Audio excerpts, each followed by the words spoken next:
തന്നെയാ ആള്. ഇനിയൊക്കെ നേരിട്ട് ചോദിച്ചോളൂ. എന്താ ഇത്?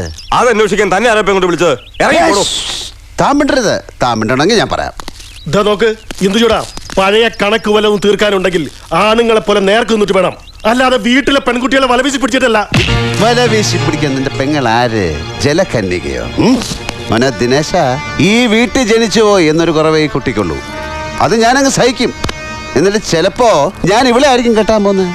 അതിപ്പോ ഞാനും ലെവലും കൂടെ അങ്ങ് വിചാരിച്ചാ പിന്നെ മനുഷ്യരെ അധികാരി വിചാരിച്ചാലും അതങ്ങ് നടക്കും. അത് സംഭവിച്ചിരിക്കും. ഒന്ന് കുഴിച്ചു മുടിഞ്ഞ ഇയാൾ ആര്? ഈദി അമീനോ?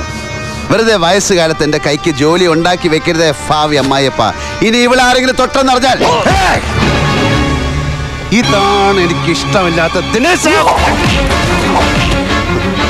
അപ്പൊ അങ്ങനെയാണ് പട്ടാമ്പി റെയിൽവേ സ്റ്റേഷൻ ഉണ്ടായത്.